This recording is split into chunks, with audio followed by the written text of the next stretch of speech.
Bueno, muchas gracias Ernesto por tus palabras.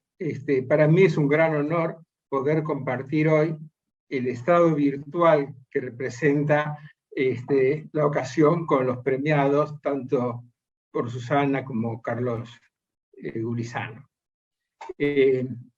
Cuando hace un par de días me invitaron a dar unas palabras así medio de sorpresa, porque no estaba para nada programado, acepté básicamente con un objetivo que me gustaría compartir con ustedes. Hace varios años, yo diría ya casi una decena de años, que estoy tratando de poner en valor para la comunidad universitaria, para la enseñanza y para la educación en ciencias, la manzana de las luces. Por eso voy a aprovechar hoy, si puedo compartir, contarles un poco cuáles son mis objetivos con esta presentación. En los últimos años he estado trabajando en preparar una síntesis de la evolución histórica de esa manzana de las luces.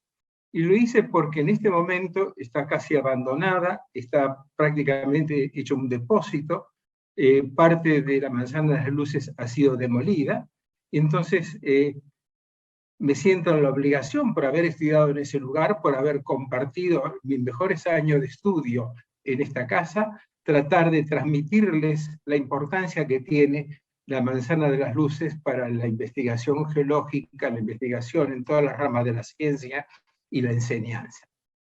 Entonces, básicamente los objetivos son bastante ambiciosos, como ustedes pueden ver, rememorar un poco la historia de la universidad, especialmente a través de reconocer los pioneros de esas décadas de esfuerzos que le brindaron.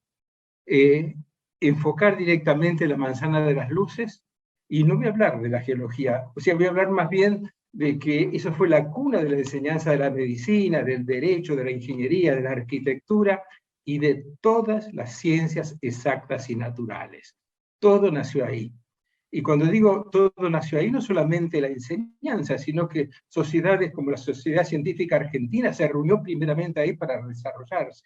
La Sociedad de Estudios Geográficos, la famosa GAEA, también nació de ahí. Es innumerable. La Sociedad Geológica Argentina se reunió en ese lugar, en la sala Eduardo Aguirre, para iniciar sus actividades y elegir a sus primeros miembros de comisión directiva, etcétera, etcétera.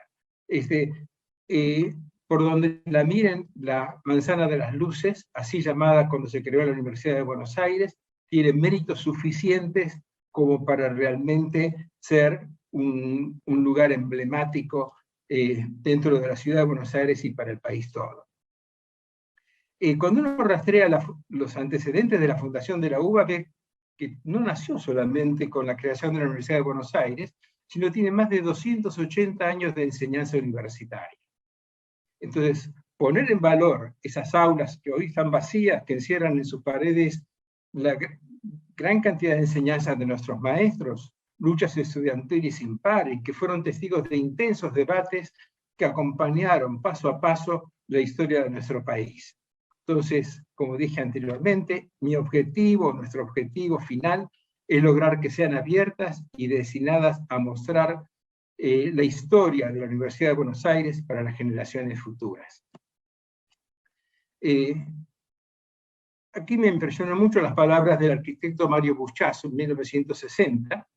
Para quienes no conocen al arquitecto Buchazo, fue un padre del patrimonio latinoamericano, no solamente de Argentina, que durante toda su vida, durante décadas, este arquitecto luchó para que preservar el patrimonio, ponerlo en valor y que sirva como enseñanza para todos los argentinos. Y él dice unas palabras que las copié textualmente de él, que dice que la manzana de las luces compite nuestra veneración patriótica con otros lugares simbólicos como el Fuerte y el Cabildo. Aquí le puse una representación del Fuerte de Carlos Pellegrini, que está actualmente la Casa Rosada, el Museo del Bicentenario, la aduana de Taylor. Ese conjunto arquitectónico fue puesto como lugar destacado de Argentina, de Buenos Aires y de Argentina en general, por Buchiazo. El segundo lugar que él puso fue el Cabildo de Buenos Aires, una hermosa acuarela de Carlos Pellegrini, también de 1839.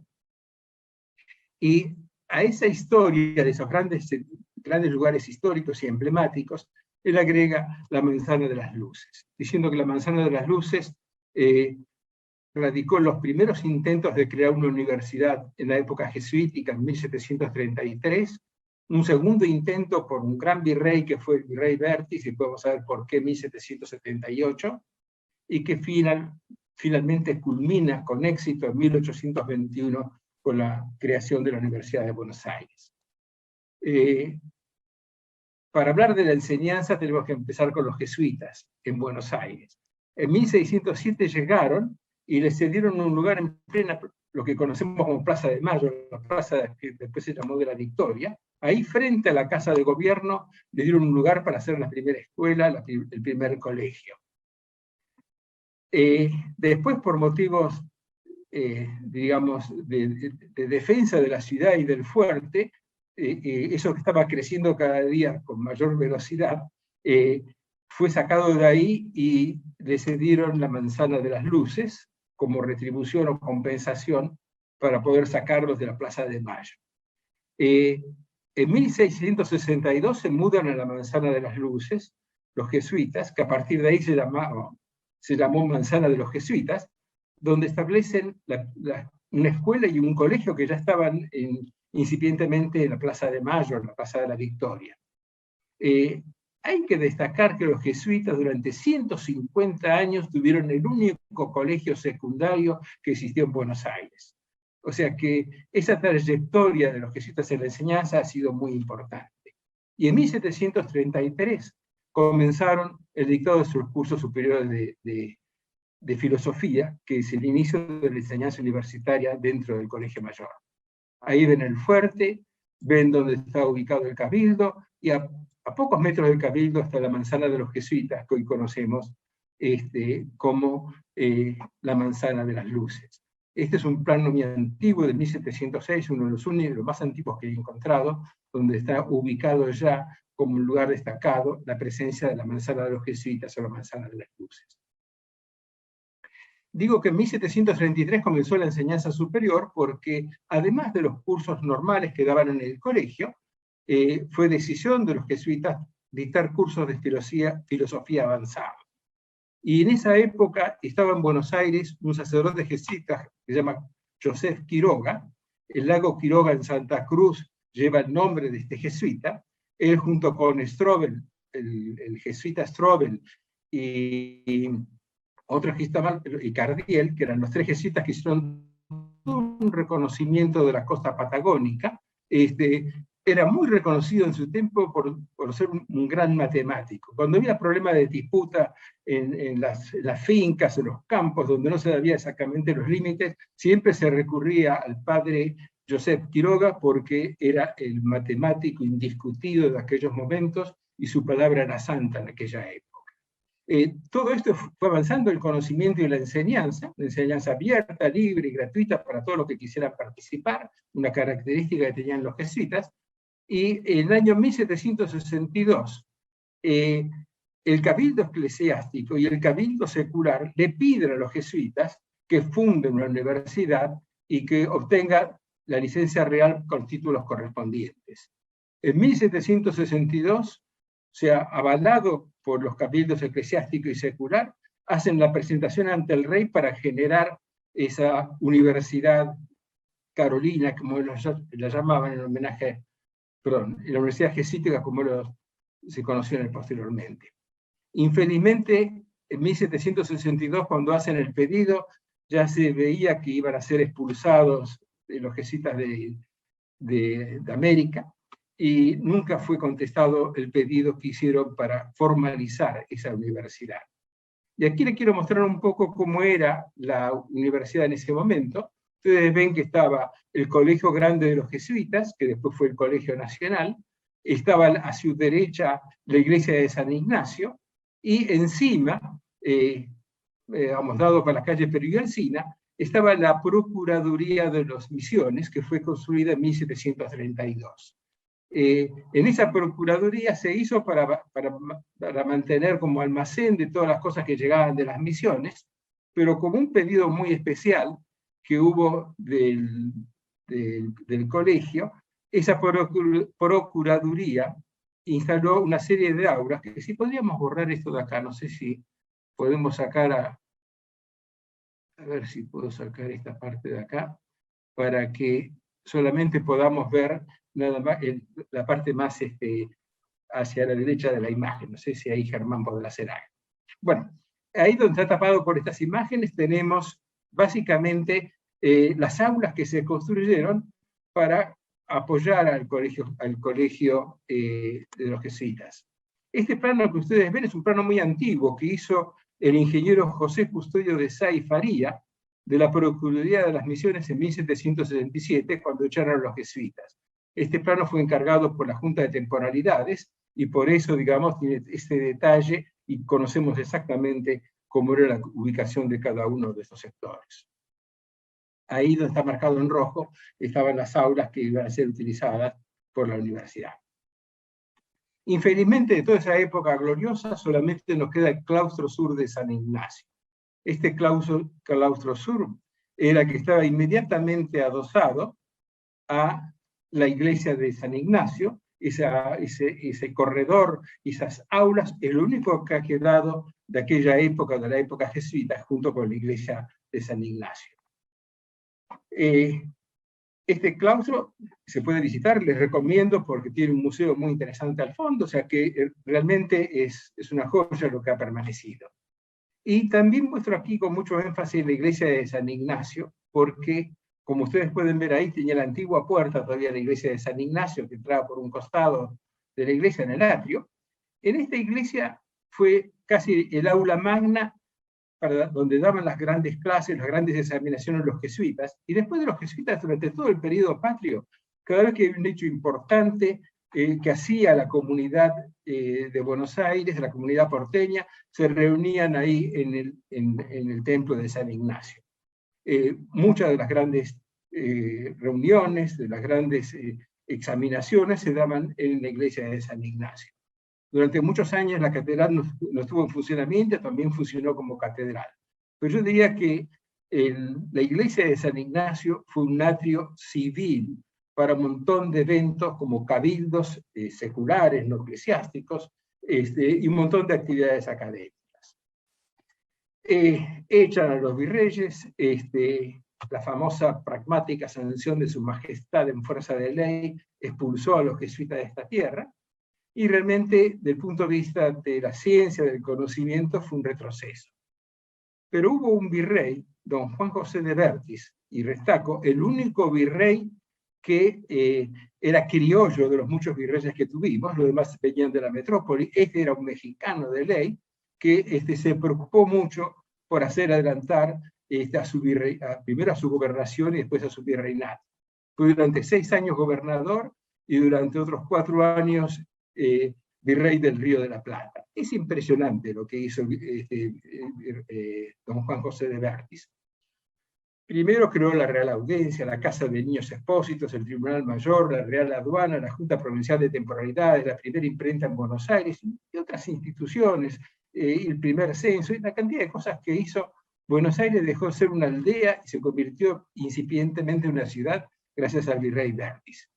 Pero además de todas esas cosas, estaban como una prioridad que tuvo siempre crear una universidad carolina con el apoyo de ambos cabildos para poder realizarla. Y finalmente los pedidos que hizo fueron exitosos, y el 22 de marzo de 1778 hay una real orden de su majestad el rey para que fundase en esta capital una universidad. Fíjense ustedes que 1778 era el primer año donde actuaba como virrey, pero ese gran otorgamiento venía sin plata. Le dijo, mire, pum, de la ciudad le damos la autorización para hacerlo, pero usted busca los fondos. Entonces, el virrey Vértiz, que me daba brazo a torcer, planificó que si hacía una serie de casas de alquiler que se llaman las casas redituantes. Estas casas redituantes las pueden ver acá, que estaban sobre la calle Alsina y sobre la calle Perú, y seguía por la calle Moreno. Hizo toda una serie de casas redituantes que todavía se pueden ver sobre la calle Perú y Moreno. Y él pensaba que con el alquiler de esas casas redituantes iba a poder pagar los gastos de la universidad, los gastos de los profesores, y rápidamente, miren, en 1780, en menos de 2 años, hizo construir esas casas que con su alquiler iban a solventar los gastos de funcionamiento de la universidad. En el interín también crea el protomedicato, que funciona en la antigua Procuraduría de las Misiones, dentro mismo de la Manzana de las Luces. Infelizmente, los virreyes que siguieron no tuvieron su celo y su preocupación y las prioridades que tuvo el virrey de Ortiz para poder hacer realidad esa universidad. ¿Qué pasó? Bueno, el protomedicato se hizo, aquí tenemos una reconstrucción artística de cómo era el protomedicato. Aquí lo vemos al doctor Miguel O'Gorman en su discurso inaugural frente al virrey de Ortiz, mirando el cuadro de Carlos III que estaba en la parte superior. Esto ocurrió dentro de la Manzana de las Luces, esto ocurrió exactamente en la Procuraduría de las Misiones. Si ven una recreación estética, ya se reconocen los arcos que tenemos en la Manzana de las Luces en la Procuraduría. Entonces, esto es importante, no solamente porque se creó el protomedicato, sino que también facilitó que a través de ese colegio carolino, a través de los egresados de ese colegio carolino, se hicieron las primeras tesis. Una de las primeras tesis que se hizo en Buenos Aires fue la del presbítero Dámaso Larrañaga, que se graduó en 1792. O sea, en aquel tiempo graduarse era terminar el colegio, porque no le habían todavía autorizado a dar el título de licenciado, aunque hay sobradas muestras de que lo que hicieron en su momento ya se justificaba tener con esa tesis el título de licenciado. Sin embargo, no se lo pudo dar, y aquí vemos una pieza que para mí tiene un alto valor histórico, que es el primer mapa geológico del Río de la Plata de 1819.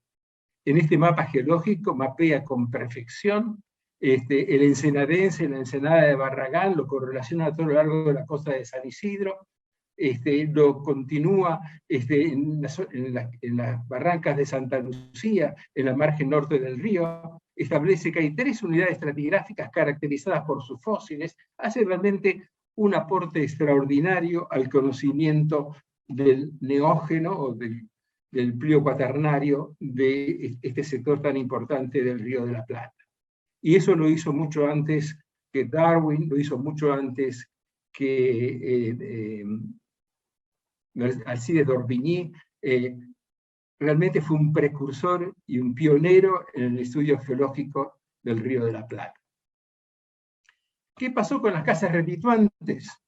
En aquellos tiempos estábamos ante la sublevación de Tupac Amaru, y el ejército español tuvo que ir a sofocar malamente aquella sublevación, y se trajo unos cuantos criollos para Buenos Aires, presos, y tuvo que convertir las casas redituantes, que iban a ser un beneficio, digamos, para la generación de la universidad, en 30 cárceles, 30 calabozos que sirvieron para mantener a aquellos criollos presos por la sublevación de Tupac Amaru. Eso empezó en 1781, las casas se habían hecho en 1780, un año después terminó siendo calabozo para esos sublevados. Bueno, esos intentos revolucionarios me gustaría destacar a uno de ellos, porque cuando uno conoce la Universidad Mayor Real y Pontificia de San Francisco Xavier de Chuquisaca, sabe lo que representa la magnitud que era esa universidad. El rector de esa universidad, don Juan José Segovia, lo inculparon por la revuelta del año 85 que hubo en esa universidad. Tengamos presente que en esa universidad estudiaron Castelli, Mariano Moreno, el presbítero Sáenz, Monteagudo, larga, salvo Belgrano, Cornelio Saavedra y muchos otros, salvo Belgrano, el resto de nuestros patriotas fue inculcado, fue enseñado, aprendieron los principios, digamos, de de la Revolución Francesa de 1789 en esta Universidad de Chuquisaca. Este rector era un peruano, o sea, nacido en Tacna, en Perú, y el virrey Nicolás del Campo, marqués de Loreto, lo mandó preso.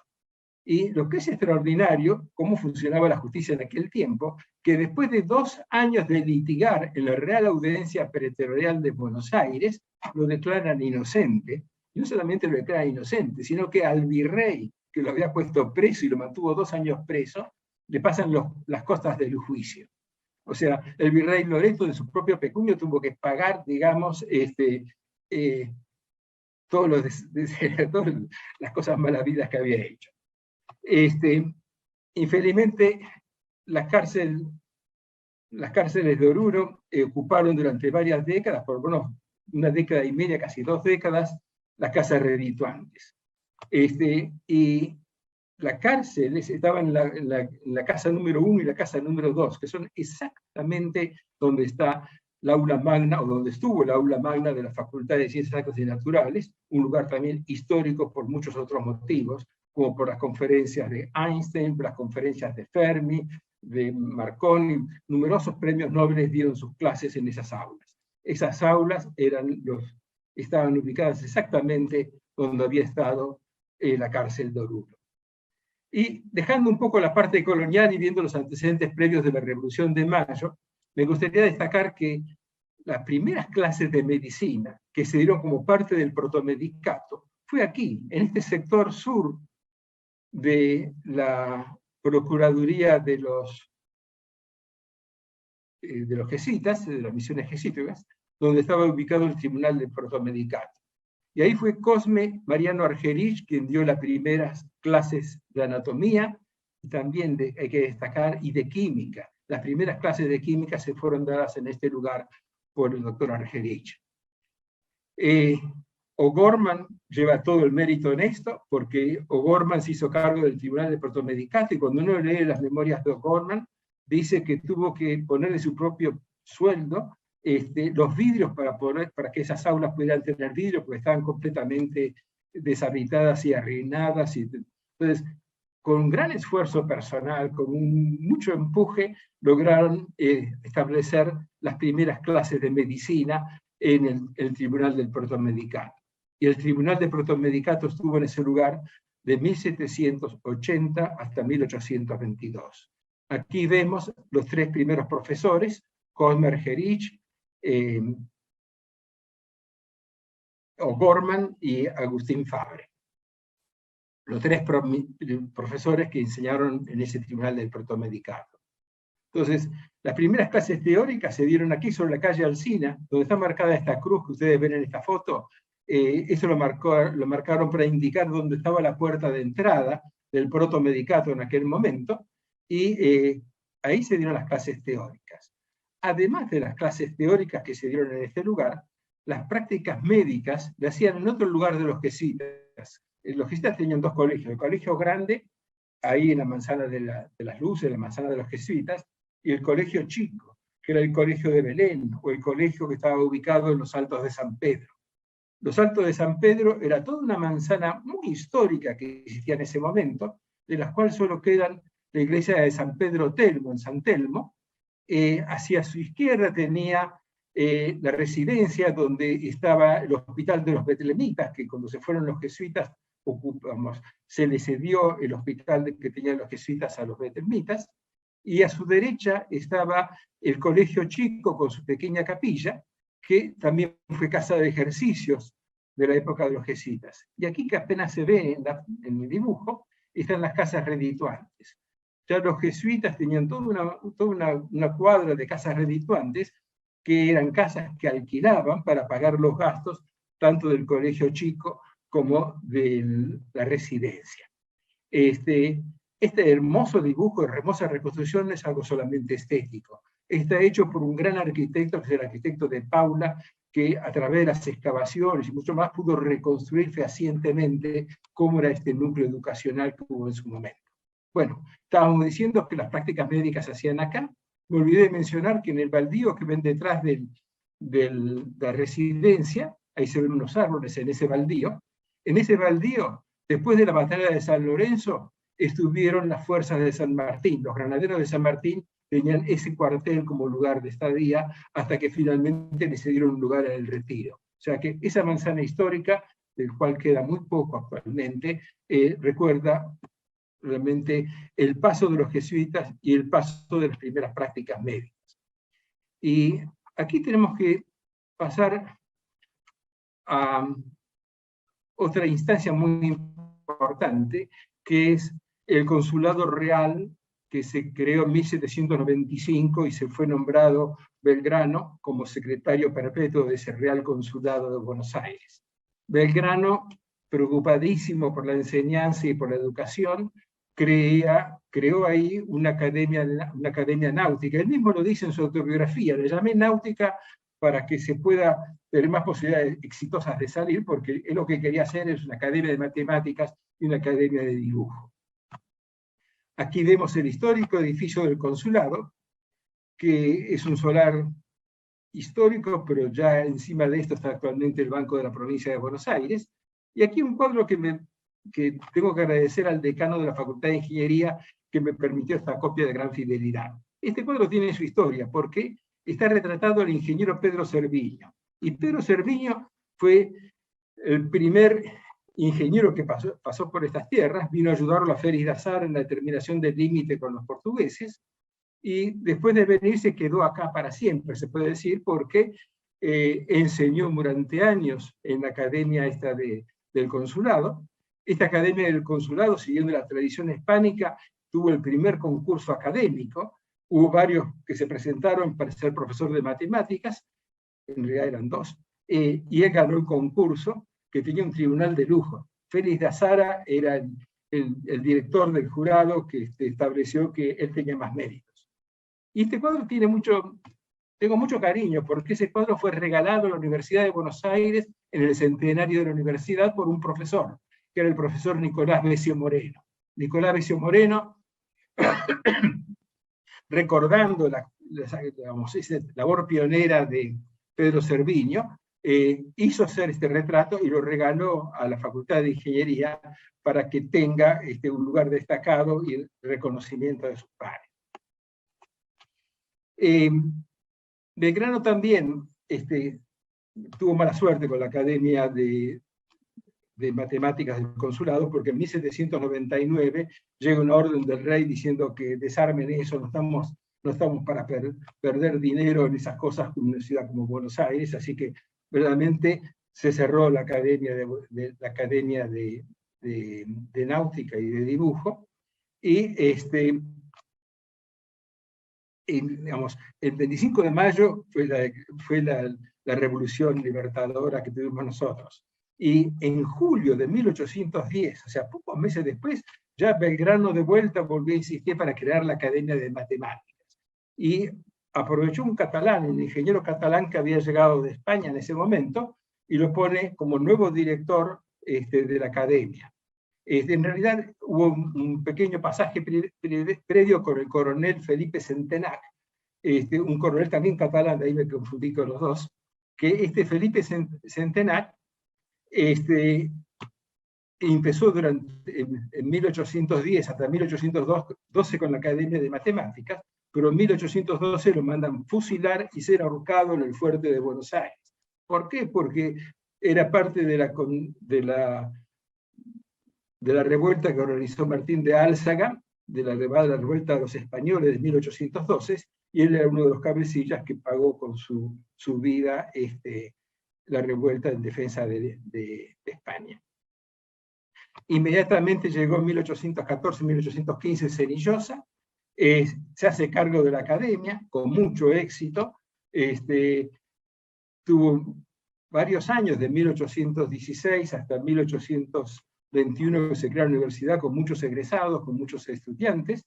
Entre ellos se destaca el primer profesor argentino de matemáticas, Avelino Díaz, y con la creación de la universidad, Felipe Cenillosa pasa a ser el primer director del departamento de exactas de la nueva universidad. También habría que mencionar al padre Castañeda, un padre que hizo también su pequeña academia de dibujo en el convento de los Recoletos. Y les menciono esto porque actualmente, si visitan la iglesia del Pilar, a la izquierda de la iglesia del Pilar está el Museo de los Recoletos, donde todavía se mantienen las paredes y el lugar donde Castañeda hizo su primer escuela de dibujo. Tan pronto Belgrano se enteró de eso, lo invitó a que se uniese a la academia de dibujo que estaba generando Belgrano, y a partir de ahí el padre Castañeda crea una nueva academia de dibujo en el convento de los Recoletos en 1815, y luego eso pasa a las instancias del consulado, y finalmente termina en 1820 en la Manzana de las Luces. Las primeras clases de dibujo que se dieron en la Manzana de las Luces nacieron de la iniciativa del padre Castañeda. Ahora, el padre Castañeda tuvo un problema muy serio, se peleó con Rivadavia a muerte por las reformas eclesiásticas, y Rivadavia lo mandó exilar fuera de Buenos Aires, y terminó su vida fuera de Buenos Aires sin poder volver a la ciudad. Y entonces, haciendo un pequeño resumen de lo que pasó en los primeros años de la Revolución de Mayo, en la Manzana de las Luces teníamos la creación de la Academia de Jurisprudencia. La Academia de Jurisprudencia, la primera escuela de derecho que tuvimos, estaba en la sala de la universidad, que ustedes pueden ver acá. Enfrente a la sala de la universidad estaban las salas del protomedicato, y en el primer piso la Academia de Dibujo. Los pioneros de la Academia de Jurisprudencia, los primeros profesores, fue el director Manuel Antonio de Castro, un jurisconsulto salteño, pero importantísimo, porque estaba en la Real Audiencia de Buenos Aires, tuvo una trayectoria, podemos estar hablando largo de él, y el periodista Antonio Sáenz, que va a volver de vuelta a nuestra historia. Él fue el primer profesor de Derecho Civil que tuvimos en la Academia. Aquí ustedes pueden ver el lugar donde actualmente uno va y puede ver dónde estaba la sala de la universidad, que se mantiene tal cual estuvo en aquella época. Esto ha sido restaurado a su posición original, o sea que aquellos que quieren verse dónde nació el derecho, la enseñanza del derecho en el país, pueden visitar. Enfrente, del otro lado de la flecha, tenemos donde se iniciaron las clases teóricas de medicina. Y aquí entramos en lo que es la creación de la Universidad de Buenos Aires, y es una decisión que tomó el Congreso de 1816 en Tucumán, que le pide a Juan Martín de Pueyrredón que cree una Universidad de Buenos Aires. Y Martín de Pueyrredón hace una larga fundamentación, y mucho de lo que les dije lo aprendí de la Carta de Pueyrredón, donde dice que lo que hicieron los jesuitas, lo que hizo el virrey Vértiz, y la necesidad realmente de tener una universidad en Buenos Aires. Y él encomienda al presbítero Sáenz, que era uno de los congresistas, uno de los que redactó la Declaración de la Independencia, que se encargue de planificar el desarrollo de la universidad. Y es así que el presbítero Sáenz durante varios años se pone a estudiar cómo hacer la universidad. Y en eso llega Bernardino Rivadavia, que hacía años, en 1812, cuando mandó fusilar a Centenac, venía con intereses de crear un centro de estudios en Buenos Aires. Apenas vio el proyecto del presbítero Sáenz, lo tomó como suyo, y a 2 meses de llegar creó el estatuto y el acta inicial de la creación de la Universidad de Buenos Aires. Puse los dos en igualdad de condiciones porque la historia civil, la historia, digamos, que uno lo sigue a Mitre y a todos ellos, los pone a Rivadavia como el gran prócer y el padre de la Universidad de Buenos Aires. Y aquellos que no les gustó las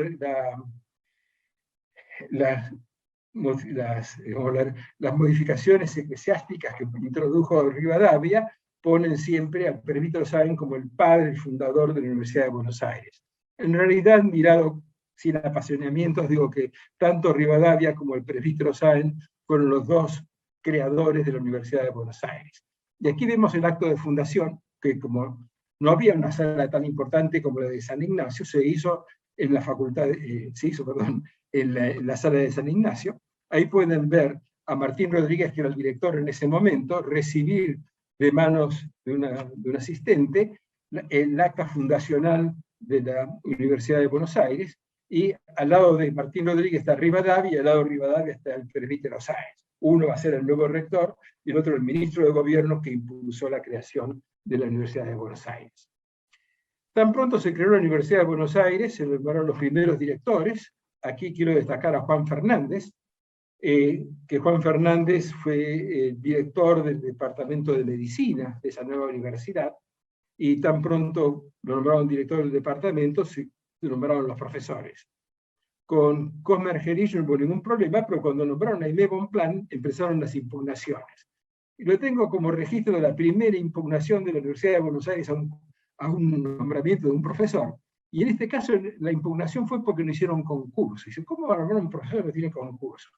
Y Fernández y los demás decían, pero señores, Aimé Bonpland fue el tipo que escribió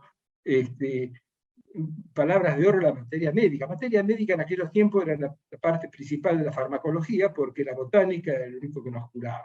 Entonces, él era un botánico. En Francia, en ese momento, el primer libro de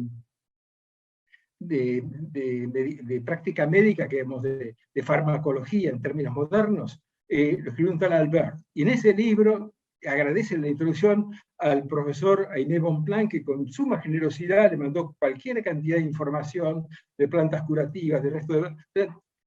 Ya el primer libro de farmacología editado en Francia en 1809 reconoce que Aimé Bonpland era, digamos, uno de los monstruos de la botánica en aquel momento. Aquellos que no tengan presente a Aimé Bonpland, él fue la mano derecha de Humboldt en todas las experiencias que tuvo Humboldt en el norte de América del Sur. Él fue el encargado del jardín botánico de la reina, de la señora del rey, digamos, en París, y realmente era un sabio de la botánica, y no sé si él ni siquiera se llegó a enterar. Cuando Beto Soria se fue para el norte, se fue a Corrientes, Entre Ríos, y tuvo una vida azarosa, pero muy, muy interesante, que algún día hay que pedirle a Guillermo Tone que nos la cuente. El otro director fue Felipe Cenillosa, que ya venía con la escuela de matemáticas, y fundó, digamos, el departamento de ciencias exactas. Y aquí una cosa muy interesante. Hubo varios profesores, pero quiero destacar 4 que para mí son paradigmáticos en esta etapa. Primero, Manuel Moreno. Manuel Moreno era hermano de Mariano Moreno, nuestro prócer de la independencia. ¿Y por qué lo pongo destacadamente? Porque el primer profesor de la Universidad de Buenos Aires que tenía un PhD, o sea, un Philosophical Doctor en ciencias, él había estudiado medicina, creo que en Maryland, si me acuerdo bien, en Estados Unidos, y cuando vino dio unos cursos de química extraordinarios. Nuestros químicos de la facultad analizaron su programa de estudios y dijeron, señores, en aquel tiempo era un curso de avanzada lo que daba el doctor Manuel Moreno en la Universidad de Buenos Aires. Y al lado de él destaco a Avelino Díaz, un joven profesor de matemáticas que realmente dedicó su vida, digamos, a la enseñanza de las matemáticas. Murió muy joven, a los 31 años, infelizmente murió de tuberculosis, algo muy común en aquella época, y fue muy lamentado y fue, digamos, una pieza vital dentro de la enseñanza de ese departamento de exactas. Después lo tenemos a Carta Molino, que algunos lo tienen como gran sabio, fue el primer profesor de física experimental, pero a mí hay algo que me sospecha de esa sabiduría, y es que el gobernador de Buenos Aires, Dorrego, cuando asumió, dijo, bueno, estoy muy contento con la universidad, habría que mejorar un poco la enseñanza de la física experimental, y aparentemente tenía algunos rumores de que el curso de Carta Molino no era demasiado bueno, porque él se ofendió y renunció inmediatamente al cargo de profesor de física. Y esto permitió que se trajera también, Carta Molino lo trajo Rivadavia, como muchos otros, que trajeran a otro que también había sido contactado por Rivadavia, que era Octavio Mossotti. Octavio Mossotti, sí, era un capo, fue un tipo que enseñó física experimental, y ya tiene un galardón muy importante. Fue el primer profesor de la Universidad de Buenos Aires que escribió varios papers en las revistas indexadas de aquella época. los trabajos que hacía de física experimental, básicamente astronomía, los publicaba en el el Journal de la Royal Astronomy en Londres. O sea que ahí podemos ver, digamos, la clase de profesores que tuvimos en ese momento y la importancia que tuvieron. Las clases, debido, digamos, a la reforma eclesiástica de Rivadavia, que le sacó el convento de Santo Domingo a los dominicos, se instalaron en la vieja iglesia de Santo Domingo. Aquí ustedes pueden ver la iglesia de Santo Domingo, una celebración, es un retrato de 1830 y tantos, o sea, es de la época, y pueden ver que a la izquierda está la parte del convento, y aquí vemos otra vista en la fotografía, a la derecha, donde ven el lugar donde el convento se hicieron muchas cosas con respecto al departamento de exactas. Se dictaron las clases, estuvo el primer gabinete de física, el primer gabinete de química, y lo tuvo al doctor Ferraris, que fue el primer curador del Museo de Historia Natural, que también estaba en el convento de Santo Domingo. Todo eso estaba floreciendo hasta que en 1838, por un decreto de Rosas, hay dos decretos, en 1836 le devuelve las instalaciones a los dominicos, y en 1838 le corta el sueldo a todos los profesores de la Universidad de Buenos Aires. O sea que fue un golpe de furca, se extinguió ese departamento de ciencias exactas por unos cuantos años, casi por 20 años, debido a lo que estaba pasando, lo que pasó en ese momento. Se extingue el departamento de exactas y tuvimos que esperar 20 años para que resucite. También, aprovechando la reforma eclesiástica de Rivadavia, que era muy generoso por lo que vemos, le cedió todo el convento de San Francisco al departamento de jurisprudencia, que después vino a ser la Facultad de Derecho y Ciencias Sociales. Su primer profesor, Pedro de Somellera, durante décadas fue el primer profesor de Derecho Civil, durante décadas dictó esa materia. Y aquí vemos una vieja foto, una vieja reproducción de cómo era el aula del convento de San Francisco, donde se desarrollaban las clases de la Academia de Jurisprudencia. Hoy día, si van a visitar, otra visita que les recomiendo, que es realmente muy, muy linda, visitar el convento de San Francisco, donde todavía ven casi inmaculado, como estaba en aquella época, cómo eran las aulas de ese convento, cómo está todavía en nuestros días, y un hermoso jardín. Este jardín es histórico por muchas cosas. Primero, y esto a los especialistas en suelo les va a gustar, es el suelo original de Buenos Aires. Esto fue jardín desde la época de la colonia hasta nuestros días. Nunca fue avasalado por construcciones ni por nada. Ese pasto sigue creciendo de forma inmemorial desde 1700 y pico. Y ese jardín daba hacia el río, o sea, uno caminaba un poco más del jardín y bajaba por la cuesta a lo que era el margen del río de la Plata. O sea que el convento de San Francisco, hay visitas guiadas, los sugiero que la vayan a hacer, tiene, digamos, las raíces de la enseñanza del derecho que se iniciaron en Manzana de las Luces y estuvieron un par de años en ese lugar. Mirando de afuera, ven la antigua foto de donde se dictaban clases de la Academia de Jurisprudencia, y aquí una foto actual de cómo queda o cómo está en estos momentos la parte externa del convento de San Francisco. Si hablamos del departamento de medicina, que fue creado también junto con la universidad, ahí tenemos que destacar a Juan Fernández, que ya hemos mencionado, y a un joven doctor, el doctor Francisco Javier Muñiz, que fue uno de los primeros profesores y lo que se encargó, digamos, de desarrollar lo que actualmente fue, o lo que en aquel momento fue el Departamento de Medicina. Aquí vemos una antigua foto del Hospital de los Betlemitas, este es el Hospital de Mujeres. Anteriormente le mostré una reconstrucción del Hospital de Hombres. En el Hospital de Hombres y en este de acá hacían la práctica médica a los estudiantes de medicina. Frente a la Universidad de San Pedro Telmo, de la Iglesia de San Pedro Telmo, tenemos el antiguo edificio de la Facultad de Medicina, y todavía se conserva gran parte del mismo. Así que si alguna vez van a San Telmo, visiten la iglesia de San Telmo, parados en la iglesia, miren enfrente y van a ver los restos de lo que fue la primera facultad de medicina que fue activa hasta el año 1854. Y ahora entra el gran prócer, mi gran admirado, que es don Juan María Gutiérrez, un rector que desde 1861 hasta 1874 reorganizó la Universidad de Buenos Aires. Y lo primero que dijo, señores, este edificio es un desastre porque parece más un cuartel que un instituto de enseñanza.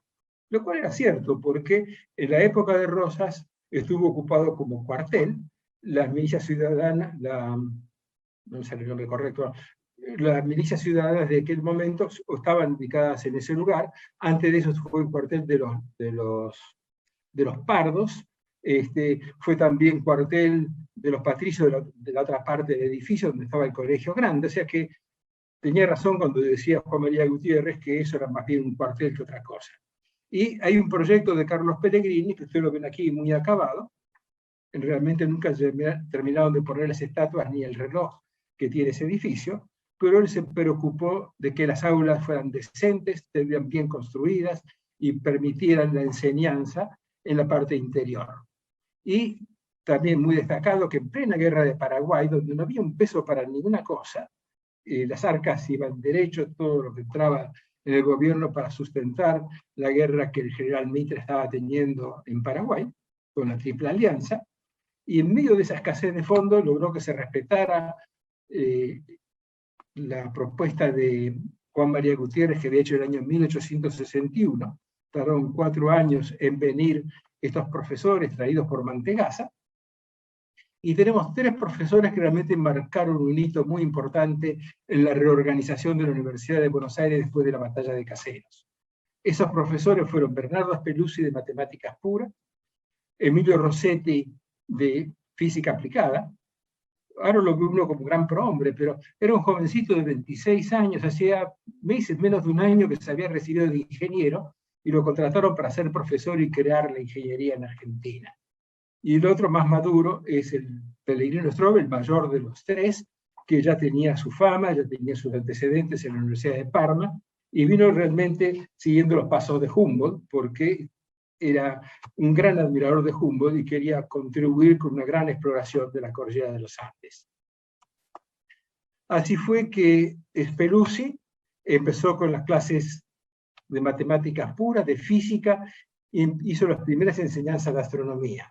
Y él mandó pedir, aquí un hermoso telescopio, es un telescopio, uno de los primeros que tuvo corrección de Foucault, que llegó al país, con una carcasa metálica que se conserva hoy en el Instituto Argentino de Física del Espacio. Si algún día van al Instituto de Física del Espacio, que está detrás del IGEIS, entran, van a ver en el hall este hermoso telescopio que fue comprado en 1866 por Bernardino Speluzzi, y donde estuvo las primeras lecciones de astronomía. ¿Por qué era tan importante la astronomía en aquel momento? No es los objetivos que tenemos ahora. El objetivo era que los astrónomos o aquellos que son ilustrados en la astronomía podían hacer determinaciones astronómicas y marcar los límites de los campos. De ahí que Juan María Gutiérrez dijo, quiero un astrónomo como primera prioridad. ¿Y por qué? Porque él estuvo trabajando en el instituto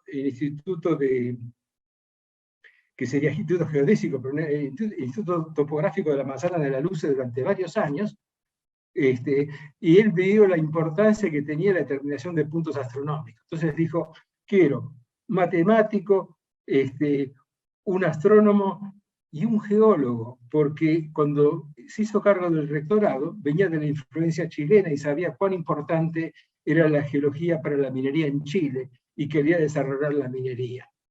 Ustedes ven que sus 3 prioridades eran matemáticos, un astrónomo y un geólogo. Nos parece descabellado en estos días, pero tenía sus razones y sus fundamentos detrás de ello.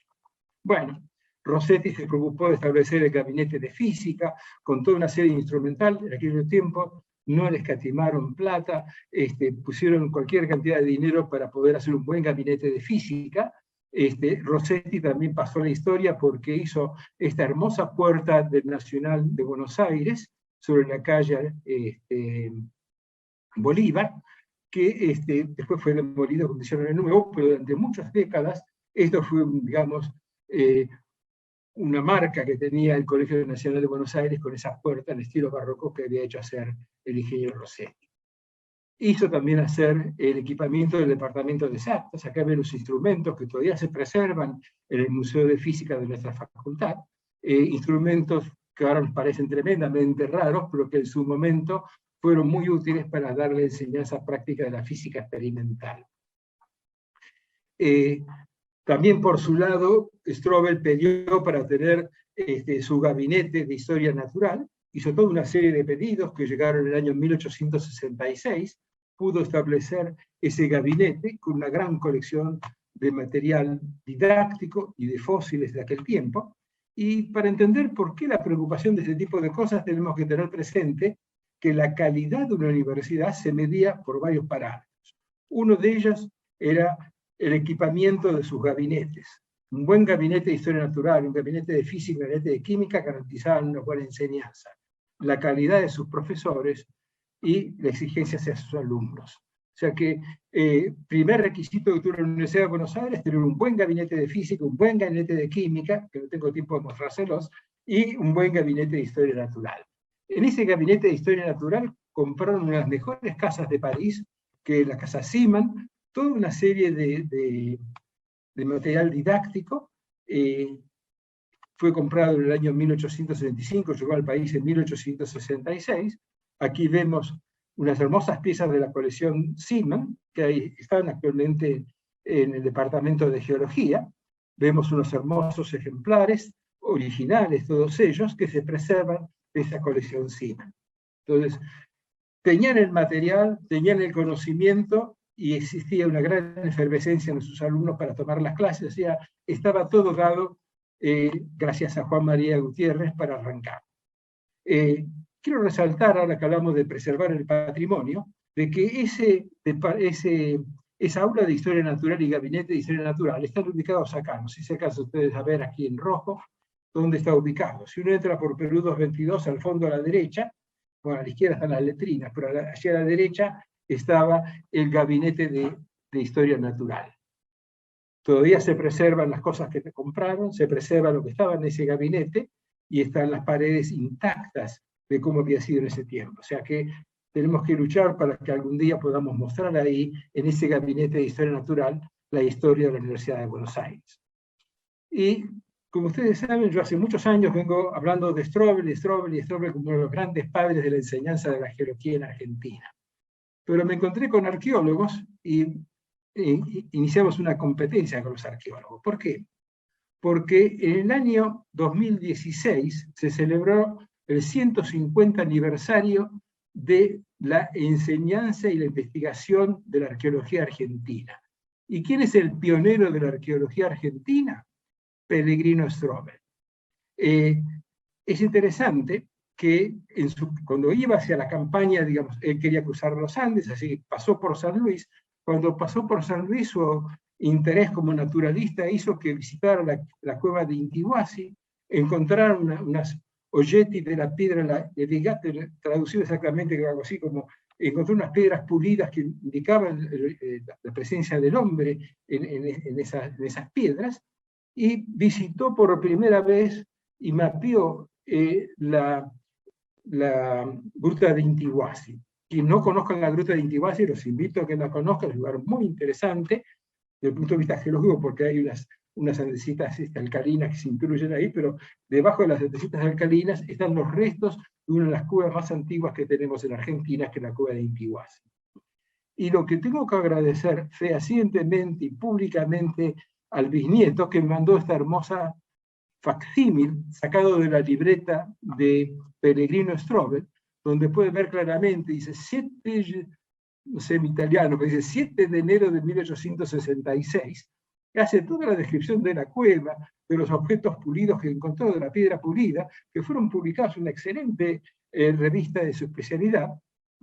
Cuando mostré esto, no dije que Gabriel de Mortillet, que era un gran arqueólogo de la época, cuando recibió la carta de Strobel, donde decía, he descubierto la edad de piedra en América del Sur, en Argentina, una conmoción enseguida, tal cual la mandó, fue la primera publicación que apareció el año siguiente, que fue la primera publicación sobre arqueología de la Argentina, hecha por Pellegrino Strobel. Así que entre los laureles que tiene Pellegrino Strobel tenemos que poner a un costado ahí el padre de la arqueología nacional. Bueno, muchas gracias al viñeto que mandó esta excelente imagen que atestigua, digamos, su paso por la ruta de Intihuatay. Y ahora caemos en otro grande, que, bueno, todos sabemos que en 1870 se recibieron los primeros ingenieros. Esos primeros ingenieros, el mismo decano de los ingenieros, el ingeniero Huergo, los llamó los 12 apóstoles, y ahora van a ver en pocos minutos por qué eran apóstoles. El ingeniero Huergo fue algo extraordinario, excepcional. Podríamos hablar 2 horas derechito nomás de las cosas que hizo Huergo. Bueno, si enumeramos, fue el primer ingeniero egresado de la Universidad de Buenos Aires, fue el primer decano de la Facultad de Ciencias Exactas y Naturales, no en una oportunidad, en 2 oportunidades. Hizo el primer proyecto del puerto de Buenos Aires con dársenas independientes. Le ganó el proyecto de Materos porque tenía financiación de las Baring Brothers, pero a los pocos años de hacerlo se anegaron las aguas y ese puerto con esclusas fue un mamarracho total, discutido en todas las universidades como ejemplo al mamarracho, y un gran defensor del puerto de Dársena fue Eduardo Luis Huergo, que en un congreso internacional de ingeniería en Estados Unidos, en correcto inglés, acá me olvidé decirle que fue huérfano de muy pequeño, a los 12 años lo mandaron a estudiar a Estados Unidos, hizo todos sus estudios en Estados Unidos y vino acá para hacer la universidad. O sea que dominaba el inglés, incorrecto inglés, les explicó. Dice, no fue un error de los ingenieros argentinos. El puerto Madero tal cual fue hecho y que sirvió más que unos pocos años, que fue carísimo, fue hecho por arquitectos ingleses e ingenieros ingleses que ni siquiera pisaron Buenos Aires. No sabían las condiciones del río, no sabían cómo se anegaba. Lo aplaudieron de pie a Huergo en ese momento de su presentación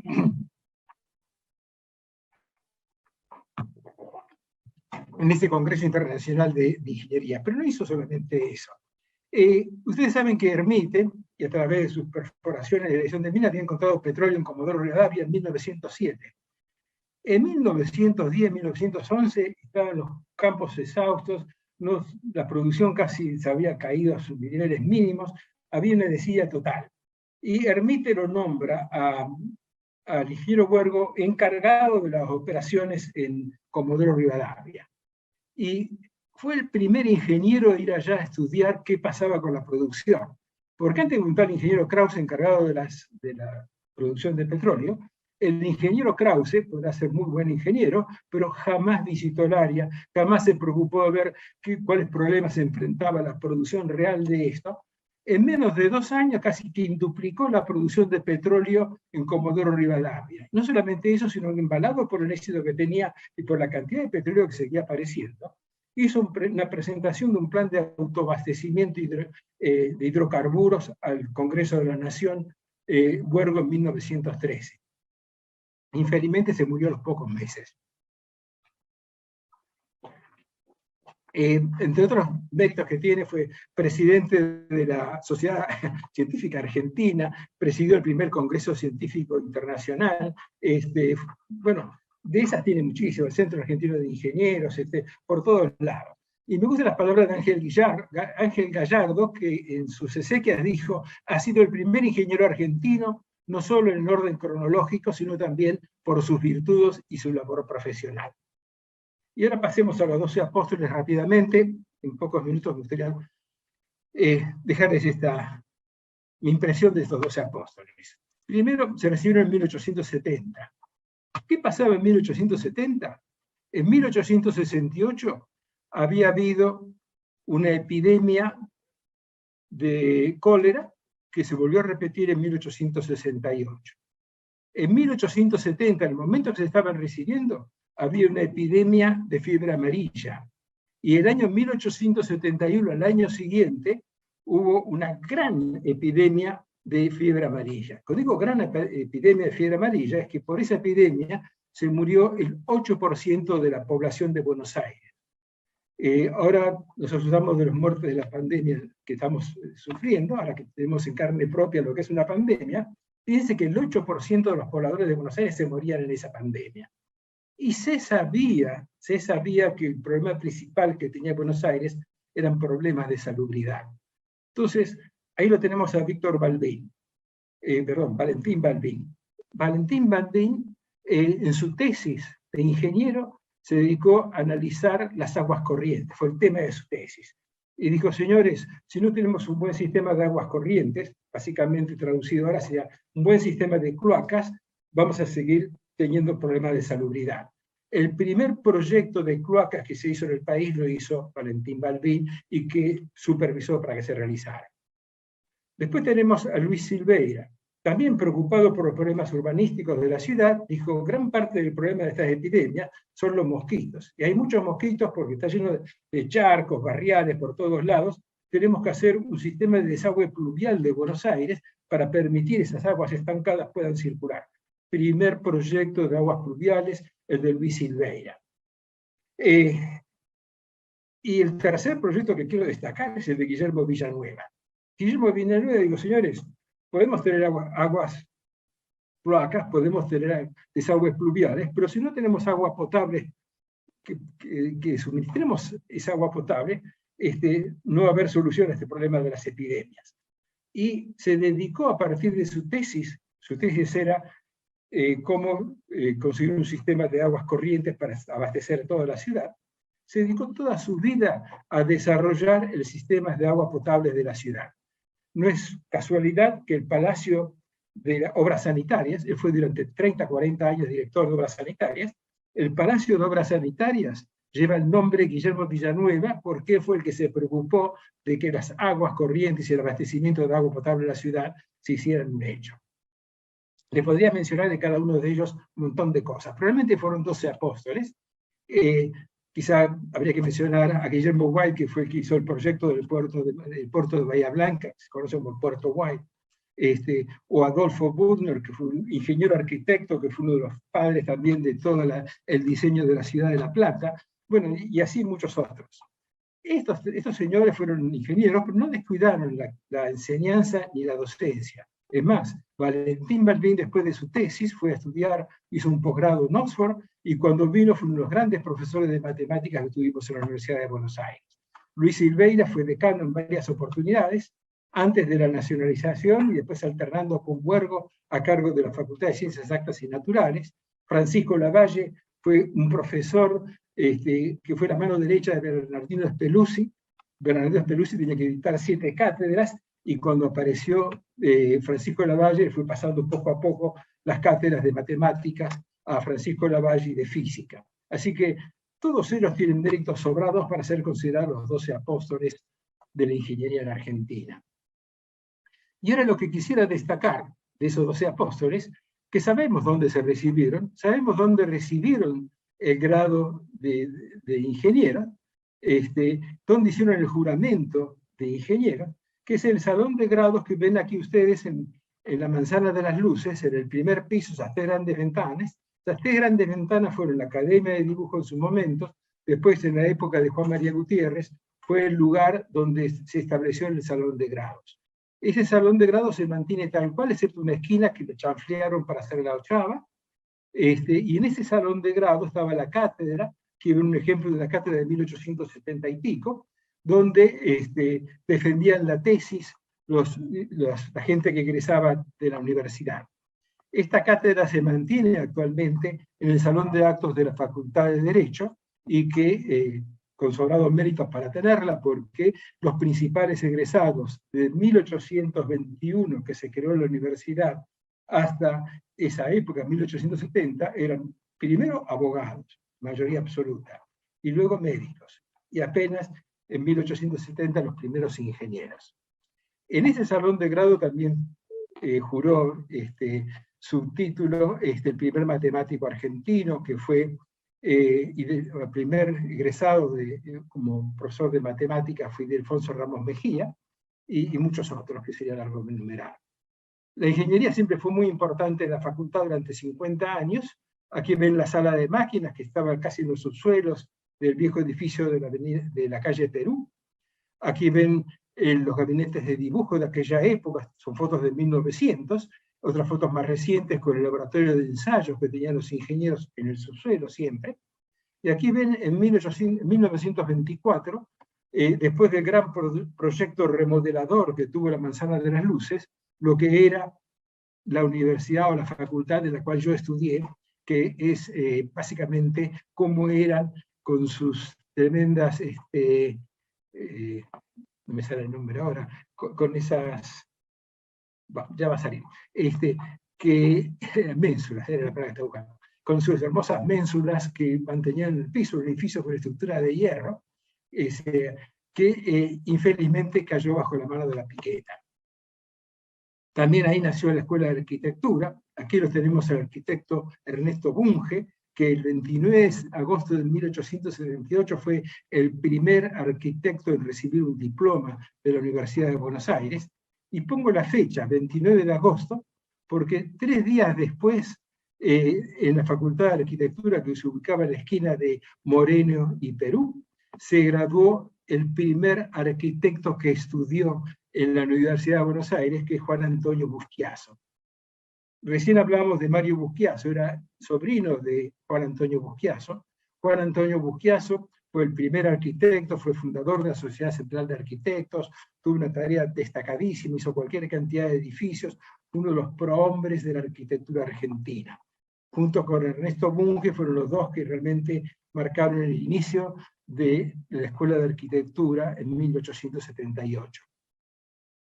También hay que destacar que Juan Antonio Buschiazzo le pagó a su sobrino, Mario Buschiazzo, que aparentemente no tenía buenos recursos económicos, le bancó los estudios para ser arquitecto y recibirse en la década del 20 y ser uno de los grandes padres de la arquitectura patrimonial, uno que defendió el patrimonio colonial, no solamente de Argentina, sino de muchos países latinoamericanos, y fue el fundador de un instituto de arquitectura, de patrimonio y arquitectura latinoamericana. Bueno, rápidamente la Facultad de Arquitectura ya no tuvo más lugar en este edificio porque los arquitectos seguían creciendo. Pasó el decanato que antes estaba en Perú 272 al SINA al 673, ahí casi enfrente de la Manzana de las Luces, y más tarde pusieron aulas en Independencia y finalmente tuvieron que irse de ahí porque no tenían ya más lugar. Lo que es importante destacar es que en 1948 nace como Facultad de Arquitectura y Urbanismo en forma independiente de la Facultad de Ciencias Exactas y Naturales. Una cosa que hay que destacar de los arquitectos, como pueden ver en este plano que está acá, el doctorado en Química y Ciencias Naturales tenía la esquina de Perú y Alsina, en el medio estaba básicamente la Facultad de Ingeniería y los geólogos, en el segundo piso, y la Escuela de Arquitectura marcaba esa esquina. En esa esquina tenemos todavía preservados los restos de lo que fuera la sala de representantes que Próspero Caterino, un ingeniero arquitecto, desarrolló para Rivadavia en 1820 y tantos, 23 si no me falla la memoria, y que después fue el Consejo Deliberante, y que después fue el aula magna de la Facultad de Ingeniería, y que después, cuando abandonaron la Manzana de las Luces, fue restaurado con el proyecto de Próspero Caterén, a lo que ustedes pueden ver en la actualidad si van a visitarlo. O sea, en la parte de arquitectura ha dejado sus marcas dentro de la Manzana de las Luces, y marcas que son muy importantes e indelebles a través del tiempo. Y no quiero terminar sin hablar de la mujer en la Manzana de las Luces. Y aquí dedico un párrafo muy especial a estas bellas mujeres. Acá, desgraciadamente, si pueden sacar estas fotos de acá, pues no me dejan ver a la quinta mujer, que fue la primera arquitecta. En 1913 se recibió Juana Guillermina Diego.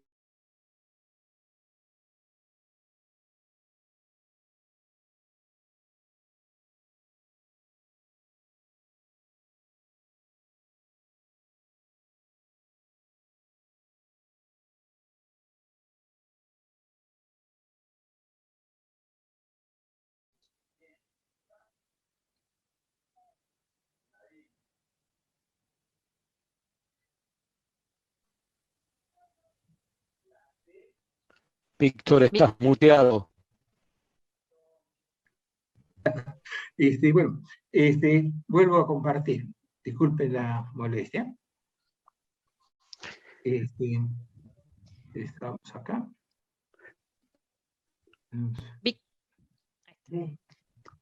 ¿Pueden ver esto? Víctor, sí, perdóname, si tocas la rayita de arriba de lo que tenés arriba de donde se ve la columna de los participantes, la que es una sola rayita, eliminás a todos los que estamos en la columna. Una sola rayita, pero se va todo ahí, ¿no? Arriba de tu foto, Víctor, fíjate que arriba de tu foto te va a aparecer como unas rayitas. Sí, pero tengo que dejar de proyectar para ver eso. Porque si no... Nosotros te veíamos perfecto, yo lo veía perfecto todo lo que mostrabas, ¿eh? Bueno, acá voy a poner... Bueno, sigo proyectando si ustedes lo veían perfecto. Pues faltan nada más que 2 diapositivas para terminar, y es una lástima no terminar con esto. Bueno, ahora puedo compartir. Sí. Perfectamente, ahora sí puedo compartir. Y bueno, cuando comparto se aparece la rayita de arriba, por eso no puedo tocar esto. Bueno, pero importa, falta muy poquito. Juana Guillermina Dickmann, hermosa muchacha que se recibió en el año 1913, primera bióloga, y me va a estar mal llamarla bióloga, porque realmente, falta poner acá la proyección.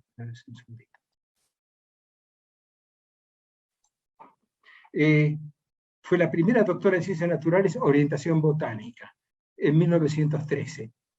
En 1917 tenemos la primera química, la doctora Delfina Manuela Molini Dedia, que fue la primera doctora en química. En el medio, digamos, la estrella de estas 5 mujeres, que es Elisa Beatriz Bachofen, que se recibió en 1918 como la primera ingeniera. Fue la primera ingeniera de América del Sur, no solamente de Argentina, sino que fue también una de las creadoras del movimiento feminista y hizo una gran actividad y dedicó toda su vida a la ingeniería y al movimiento feminista. Y después, la doctora Elvira Mórtola, muy cercana a todos nosotros, todos la conocemos, que se doctoró en 1921, fue la primera profesora titular que hubo en la Facultad de Ciencias Exactas recién en 1956. Casi cualquiera que empezaba a enseñar era profesor titular. A la mujer la relegaron hasta el año 1956, que casi después de 30 años más de 30 años de enseñanza, recién la nombraron por concurso profesora titular de la Facultad de Ciencias Exactas y Naturales, siendo la primera mujer. E infelizmente no veo a la que está detrás, que es una arquitecta, la primera arquitecta que se graduó en nuestro país, el año 20 y tantos, no me acuerdo exactamente. Entonces, estas 5 primeras mujeres marcaron el rumbo.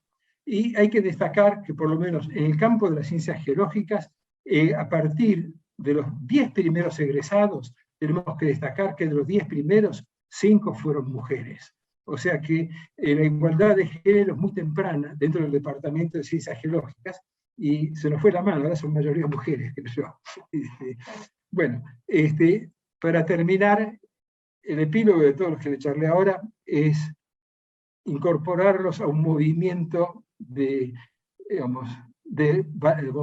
revaloración de la manzana de las luces. Esta foto es la foto que existió durante varios años en esta manzana, que dice demolición de construcciones no históricas.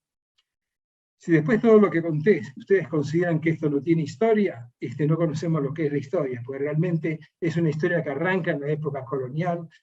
Antes de la época colonial lo tuvimos con los jesuitas. Dentro de los 200 años que tuvo la Universidad de Buenos Aires, fue un lugar donde nació la enseñanza de la medicina, del derecho, de la arquitectura, de la ingeniería, de todas las ciencias exactas. O sea que lo mío es, como dicen los gringos, un pledge, o sea, es una plegaria para que nos unamos todos para luchar, para tratar de revalorar la manzana de las luces como una de las cunas de la enseñanza en Buenos Aires. Aquellos que quieran saber un poco más, los invito a que lean el libro de 150 años de exactas, que no hable nada de la carrera de química, ni de biología, ni de geología, ni de física, ni de las otras. Por si leen este libro, pueden ponerse al día de la importancia que tuvo la manzana de las luces en el desarrollo de la enseñanza y la ciencia en la Argentina. Así que muchísimas gracias, y eso era todo lo que quería contarles.